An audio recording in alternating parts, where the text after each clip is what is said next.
So you sent me back in February of 2015 a couple links to some videos that you claim may actually be stasis beings? Correct, yes. These were images, there were two different videos. One was of a stasis being in a chamber that had apparently failed and the stasis being had perished. And the other was of a stasis being still in stasis that was in the process of being revived, I am told.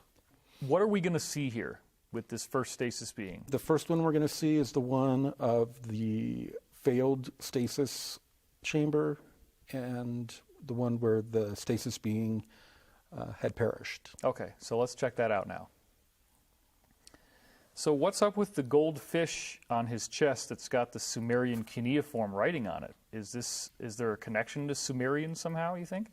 Yeah, there seems to be, going back into the distant past, a steady progression from a root tongue or a root language that was a kind of a proto-ancient Sumerian language that has popped up in a very few places in modern archaeology. Is it normal for these stasis beings to be buried with gold iconography like this, gold artifacts? Not all of them, no. All right, so now let's check out the second video. In this one, it's different because there's no coins over his eyes. He's got a really long beard.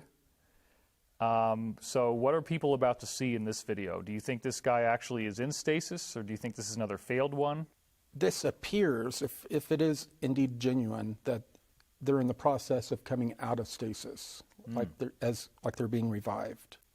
So one of the things that struck me about this was the clearly Egyptian female head on that golden plate that's in there. And then this very strange little statue of this guy that has like two snakes coming up from the sides, almost like something out of Hinduism. So it's like we're seeing different religions being blended, and when you look at the newspaper with the Arabic on it, there's some Sumerian cuneiform on the gold next to that. So we've got Hindu, Egyptian, and Sumerian all represented in this one guy. It's not uncommon, and there have been some cave-type structures that were once inhabited by these tall, red-headed, red-bearded beings that are very tall, that especially inhabited North America a long time ago. And there have been artifacts of crossover civilizations been found. That's very significant. Mm-hmm. Well, these videos were quite fascinating, and I'm glad that you found them and sent them to me. They all had Russian titles on them, but they're obviously not from Russia. It's Middle Eastern, most likely Turkey, and somewhere maybe Egypt. Right. Like I said, these have been found across the world.